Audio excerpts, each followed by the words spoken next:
A chip off the old block, Luke Marston has been carving since he was very young. His parents, along with Cowichan elder Simon Charlie, taught him the tradition.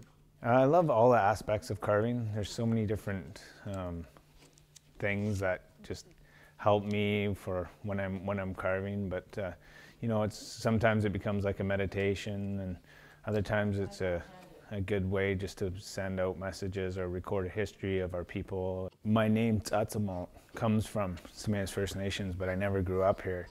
And to be able to come back here and to be able to carve these poles, you know, for our people, and to record and to also learn about the history of this area, it's been such a great honor. His work is astoundingly beautiful. It tends to create quite an emotional response in people who see it. Luke is somebody who gets lost in his work and in the spirit of his culture and the work that is traditional but also really modern. I mean, it has a very current application. Luke has crafted a career out of his work, most of which has been smaller gallery pieces, and now he's delving into larger projects.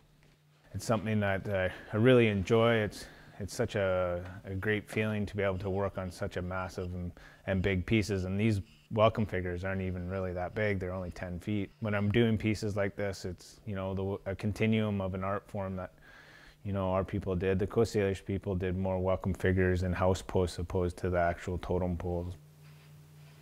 One of the things that amazes me about Luke's work is that it's elegant.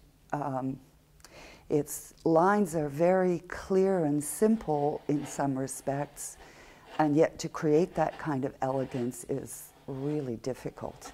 It looks like it flows and just comes along so naturally, and you know that that can't happen without a great deal of concentration and effort.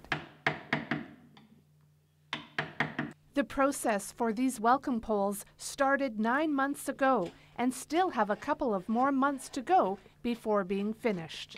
With these two particular welcome figures, there's a lot that went into the design. And, you know, for instance, on the chest of the man, there's a whirlpool, and it's from Cleet Bay. The Cleets is a whirlpool on his chest.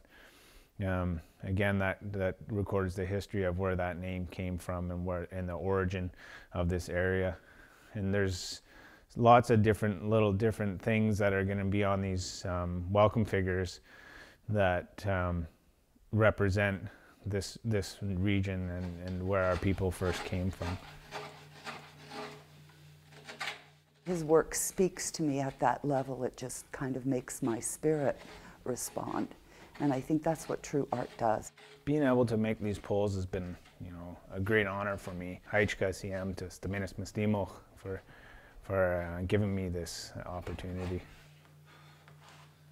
Once the poles are done, you'll be able to see them firsthand at the entrance to the STZ-UMINUS Secondary School on Shell Beach Road. From Cleet Bay, I'm Melissa Hall for The Daily.